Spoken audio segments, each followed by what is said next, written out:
প্রিয় শিক্ষার্থীরা, আজকে আমরা সলিউশন করব এইচএসসির আইসিটির সিলেট বোর্ড 2023-এর সৃজনশীল 5।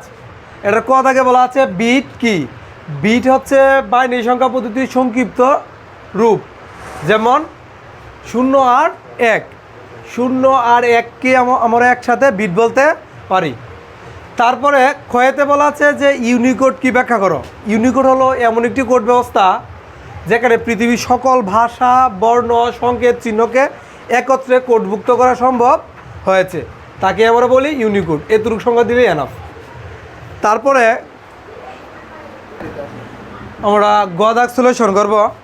গদাকে বলা আছে উদ্দীপকে প্রদত্ত পঞ্চম সংখ্যাটি, এই পঞ্চম সংখ্যাটিকে অক্টালে, দশমিকে এবং হেক্সাডেসিমালে রূপান্তর করো। এই তিনটি সংখ্যা পদ্ধতিতে রূপান্তর করো। আর যে সংখ্যাটি দেওয়া আছে এটা বাইনারিতে দেওয়া আছে, 10 10 10, এটা বাইনারিতে দেওয়া আছে। এখন আমরা আরও এই তিনটি সংখ্যা পদ্ধতিতে এটাকে রূপান্তর করব। প্রথমে আমরা এটাকে অক্টাল রূপান্তর করব।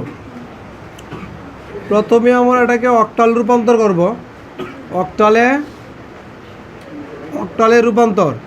একটা বাইনারি মানকে যদি অক্টালে রূপান্তর করতে হয়, বাইনারি থেকে অক্টালে রূপান্তর করতে হলে আমাদের 3 বিটের সহযোগিতা নিতে হয়। কয় বিট? 3 বিটের সহযোগিতা নিতে হয়। তাহলে আমরা এখান থেকে 3টি করে বিট নিব, 0 1 0, এই যে 3টি বিট নিলাম। তারপরে আবার 1 0 1, এই যে 3টি বিট নিলাম। আর এই বিটের ক্ষেত্রে মান বের করার সবচেয়ে সহজ উপায় হচ্ছে আমাদের এই সিরিজটি 1 2 4 8, এই সিরিজের সহযোগিতা আমরা মানগুলো বের করব।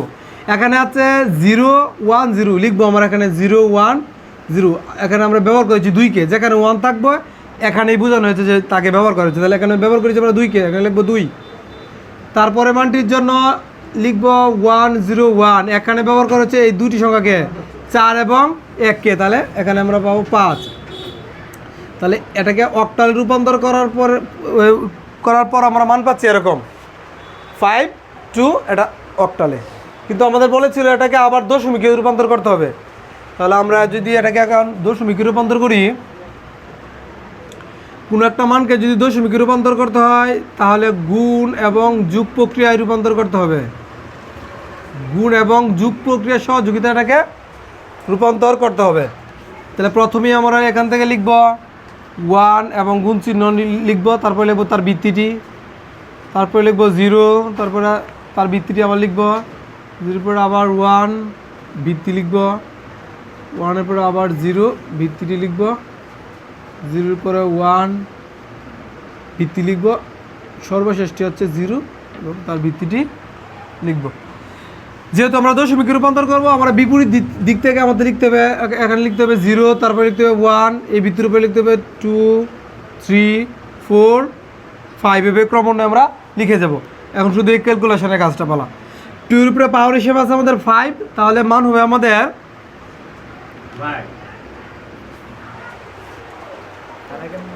এখানে এই ক্যালকুলেশন করার পরে আমরা মানটা পাচ্ছি এখানে 32। এই কাজটা করার পরে পাবো আমরা 16 যদি আমরা আবার এই 16-এর সাথে গুণ করি 0ই হবে।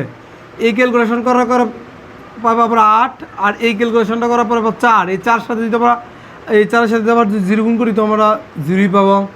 এই ক্যালকুলেশনটা করলে পাবো 2, আর এই কাজটা করলে পাবো আমরা 0। সবগুলো আমরা যোগ করব, সবগুলো যদি যোগ করি তাহলে আমাদের মান হবে 42। এটা দশমিকে রূপান্তর হয়ে গেল। এখন শুধু বাকি রইল এই মানটাকে অক্টালে রূপান্তর হেক্সাডেসিমালে রূপান্তর করা।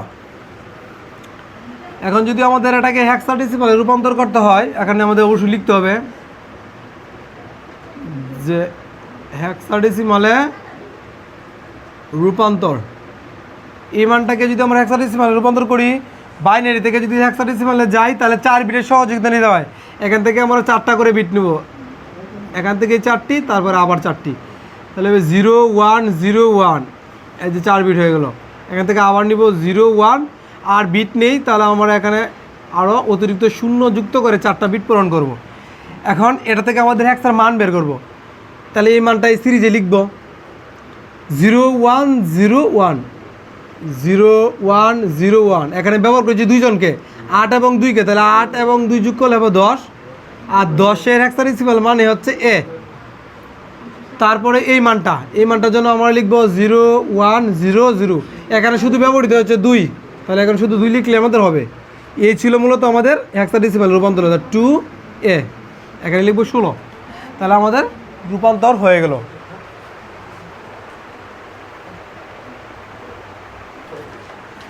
এখন আমরা সলিউশন করবো এটার ঘ দাগে আমাদের বলা হয়েছে যে দ্বিতীয় সংখ্যা এবং চতুর্থ সংখ্যার পার্থক্য নির্ণয় করো যুগের মাধ্যমে বা 2 এর পরিপূরকের মাধ্যমে।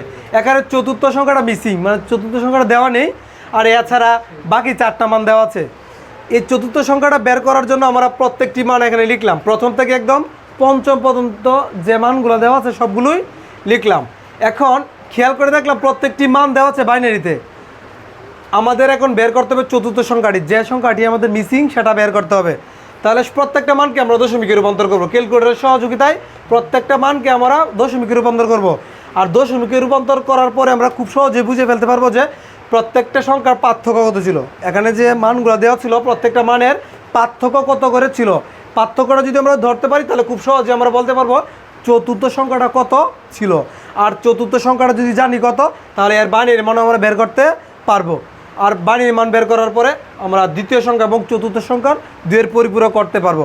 তাহলে আমাদের এখন মুখ্য কাজ হচ্ছে কি, এই প্রত্যেকটা সংখ্যার যে বাইনারি মান দেওয়া হচ্ছে এই বাইনারি মানকে আমাদের দশমিকে রূপান্তর করতে হবে, আবার ক্যালকুলেটরের সহযোগিতায়।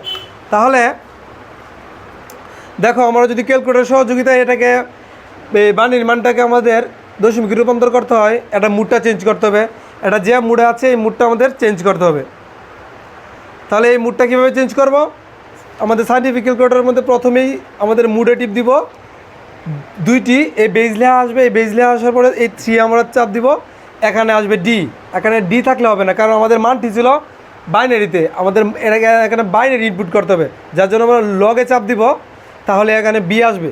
তাহলে আমরা বাইনারিতে মানটা ইনপুট করতে হবে। প্রথম মানটা ছিল 1000, তারপরে হচ্ছে 10। তাহলে আমরা প্রথম মানটা এখানে লিখলাম 1000 এবং তারপরে ছিল 10, লিখলাম 10। এটাকে সমানে দিব, দিয়ে এটাকে বাইনারিতে সেট করব। এখন এটাকে আমাদের উদ্দেশ্য হচ্ছে দশমিকে নেওয়া, আর এটাকে দশমিকে আমাদের নিতে হলে অবশ্যই আমাদের যে x স্কোয়ারে টিপ দিতে হবে, কারণ এখানে নীল এই অক্ষরে ডেসিমাল লেখা আছে। তাহলে আমরা এখানে আমরা x স্কোয়ারে চাপ দিলাম, তাহলে আমরা পেয়ে গেছি 34, এবং এখানে লেখা আছে ডি। এটাতে বোঝানো হচ্ছে যে আমাদের এটা এই দশমিকে চলে গেছে। তাহলে আমরা লিখবো এখন লিখবো যে এটা দশমিক মান হচ্ছে 34। সেমভাবে আমাদের এই বাইনারি মানটাকে আমাদের দশমিকে দিতে হবে। এখন আমরা দ্বিতীয় সংখ্যাটিকেও বাইনারি যে মানটি এটাকে দশমিকে নিব। তাহলে বাইনারি মানটা যেহেতু দেওয়া আছে এখানে ডি থাকলে হবে না, এখানে লগে আমাদের এই চাপ দিয়ে এখানে বি আনতে হবে। বি আনার পরে বাইনারি মানটা ইনপুট দিব। দ্বিতীয় সংখ্যাটি বাইনারি মানটা হচ্ছে 100, তারপরে আবার লিখতে হবে 100। এই বাইনারি মানটা আমি আবার সমান টিপ দিয়ে বাইনারিতে ইনপুট করলাম। এখন আমি এটাকে দশমিকে রূপান্তর করব, যার জন্য আমাদের আবার x স্কোয়ারে টিপ দিতে হবে। তাহলে এখন দেখতে পাচ্ছি এটা দশমিক মান হচ্ছে 36, আর এই 36 মানটাকে আমরা এখানে লিখব। সেম প্রসেসে আবার এই বাইনারি মানকে আমরা দশমিকে নিব। এটাকে যদি আবার এই ক্যালকুলেটর সহযোগে দশমিকে নেই, আমরা এখানে পাবো 38। হ্যাঁ, তাহলে আমরা দেখতে পাচ্ছি এখানে ক্রমান্বয়ে 2 করে বৃদ্ধি পেয়েছে। প্রথমে ছিল 34, তারপরে 36, তারপরে 38। ক্রমান্বয়ে যদি 2 করে বৃদ্ধি পেয়েছে, এই ধাঁচ অনুযায়ী আমরা বলতে পারি আমাদের চতুর্থ সংখ্যাটি হবে 40 এবং এই পঞ্চম সংখ্যাটি হবে 42। এটা কিন্তু আমরা অলরেডি গদাগে বের করেছিলাম। আমরা চাইলে এখনও আবার ক্যালকুলেটর সহযোগিতায় এই বাইনারি মানটাকে আমরা দশমিকে নিতে পারি। আমরা এই পার্থক্য থেকে বুঝতে পারছি যে সবার মধ্যে ব্যবধান ছিল 2-এর, যার জন্য আমরা বলতে পারি চতুর্থ সংখ্যাটি হচ্ছে 40। এখন আমাদের এই 40-এর বাইনারি মান বের করতে হবে, এই 40-এর বাইনারি মানটা বের করতে হবে। এখন এই 40-এর মানটাকে আমরা বাইনারিতে আনবো। 40 যদি দশমিকে আছে, কোনো দশমিক মানকে বাইনারিতে বা অন্য সংখ্যা পদ্ধতিতে আনতে হলে আমাদের ভাগ প্রক্রিয়া আনতে হয়। যেহেতু বাইনারিতে আনবো, বাইনারি ভিত্তি হচ্ছে 2 দ্বারা ভাগ করবো। 40-কে 2 দ্বারা ভাগ করলে আমরা এখানে পাবো 20। ভাগনাটি যদি ঠিকঠাক হয়েছে, হাতে কিছু নেই, তাহলে আমরা কি লিখবো 0। আবার এটাকে আমরা 2 দ্বারা ভাগ করবো, এখানে পাবো 10। এখনও ভাগটা ঠিকঠাক হয়েছে, যার জন্য আমরা এখানে লিখবো 0। আবার এটাকে আমরা 2 দ্বারা ভাগ করবো 10-কে, তাহলে এখানে পাবো 5, আর হাতে কিছু নেই বিদায় লিখবো 0। 5-কে আবার 2 দ্বারা ভাগ করলে এখানে পাবো 2, আর এই 2 আর 2 যদি গুণ করি, 2 দ্বিগুণ হচ্ছে 4, আর এখানে হচ্ছে 5। 4 আর 5-এর তফাৎ হচ্ছে 1-এর, যার জন্য আমরা হাতে হিসাবে লিখবো 1। আবার এই 2-কে 2 দ্বারা ভাগ করবো, 2-কে যদি 2 ভাগ করি ভাগফল হবে 1, আর হাতে কোনো কিছু নেই, তাহলে আমরা এখানে 0 নেবো, কারণ এই 2 দ্বারা এই 1-কে যদি আমরা 2 দ্বারা গুণ করি, 2-এ কি 2 হবে, আর এখানে 2-এই হাতে কিছু নেই, যার জন্য এখানে 0 লিখেছি। আবার এটাকে আমরা 2 দ্বারা ভাগ করব। এটাকে যদি আবার 2 দ্বারা ভাগ করি তাহলে চিন্তা করে দেখলাম এখানে যখন সংখ্যাটা ছোটো, এটাকে 2 দ্বারা ভাগ করা যায় না, মন থেকে আমরা এখানে 0 লিখবো। আর এই 0 পরে যা থাকবে আমরা এখানে তাই লিখে দিব। তাহলে আমরা বলতে পারি এই 40-এর বাইনারি মান হচ্ছে 1 0 1, তারপরে 3টা 0। এ হচ্ছে মূলত আমাদের 40-এর বাইনারি মান। আমাদের বলা হয়েছিল যে চতুর্থ সংখ্যা এবং দ্বিতীয় সংখ্যার মধ্যে আমাদের 2-এর পরিপূরক করতে। অবশ্যই আমরা জানি দ্বিতীয় সংখ্যা থেকে চতুর্থ সংখ্যাটা অবশ্যই বড় হবে। আর যেহেতু বলেছিল পরিপূরক, দুটাকে আমাদের বাইনারিতে নিতে হবে, যার জন্য কিন্তু আমাদের চতুর্থ সংখ্যাটাকে বাইনারিতে নিচ্ছি। আর দ্বিতীয় সংখ্যাটা অলরেডি আমাদের বাইনারিতে দেওয়া ছিল। তাহলে আমাদের বাকি সংখ্যাগুলোর তেমন কোনো প্রয়োজন নেই বললে আমাদের চলে। তাহলে আমাদের এখন শুধু প্রয়োজন দ্বিতীয় সংখ্যাটা এবং চতুর্থ সংখ্যাটা, যার জন্য আমি এখানে লিখে রেখেছি শুধু দ্বিতীয় সংখ্যাটা এবং চতুর্থ সংখ্যাটা। এই চতুর্থ সংখ্যার বাইনারি মান মাত্র আমরা বেরিয়ে করলাম যে এটা।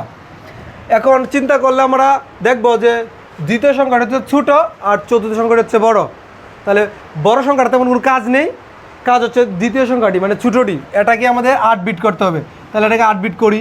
এখানে দেখতে পাচ্ছি 6টি সংখ্যা, তার জন্য আমাদের আরও 2টি শূন্য অতিরিক্ত সংযোজন করতে হবে।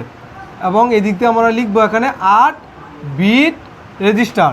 এটাকে আমরা আবার উল্টিয়ে নেব। আমার যদি এটাকে উল্টিয়ে নিই তাহলে আমরা পেয়ে যাব 1-এর পরিপূরক। এখানে বানান করে লিখবো 1-এর পরিপূরক। এই 1-এর পরিপূরকের সাথে আমাদের আরও 1 যোগ করতে হবে, তাহলে আমরা পেয়ে যাবো 2-এর পরিপূরক। আর 1 আর 1 যোগ করি বাইনারি নিতে হবে 2 হচ্ছে বাইনারির ভিত্তি। আর ভিত্তি মিলে গেলে আমরা লিখবো 0 হাতে থাকবে 1। এখানে যদি 1 আসে তাহলে আবার হয়ে যাবে 2, তাহলে আবার বাইনারির ভিত্তি মিলে গেলো, তাহলে লিখবো 0 হাতে থাকবে 1। আর এখানে যা ছিল আমরা এই লাইনে তাই লিখছি 0 1 1। এখন আমরা বলতে পারি পেয়ে গেছি আমাদের 2-এর পরিপূরক।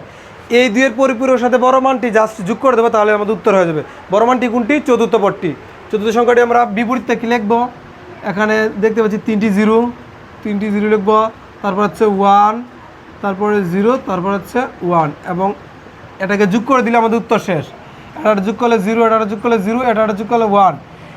1 আর 1 যোগ করলে 2 হচ্ছে বাইনারির ভিত্তি মিলে গেলে 0, ভিত্তি মিলে গেলে 0 হাতে থাকবে আমাদের 1। এখানে হাতে 1 আসবে, তাহলে এখানেও ভিত্তি হয়ে যাবে 2 হয়ে যাবে। আবার 2-এর জন্য এখানে লাগবে 0 হাতে থাকবে 1। এখানেও যদি হাতে আসে তাহলে 2 হয়ে যাবে, তাহলে এখানে লিখবো আমরা 0, আবার হাতে 1 আসবে। এখানেও 2, এখানে লিখবো 0 হাতে 1। এখানেও যদি 2 হয়ে যাবে তাহলে আবার লিখবো 0 হাতে 1। এটা হচ্ছে 9 নাম্বার। এটাকে আমরা লিখবো ক্যারি বিট গ্রহণযোগ্য নয়, ক্যারি বিট গ্রহণযোগ্য নয়, এটা আমরা লিখে দিব গ্রহণযোগ্য নয়। তাহলে আমাদের উত্তরটা হবে এখান থেকে, এগুলো তো বাদই পড়বে 1 0 0।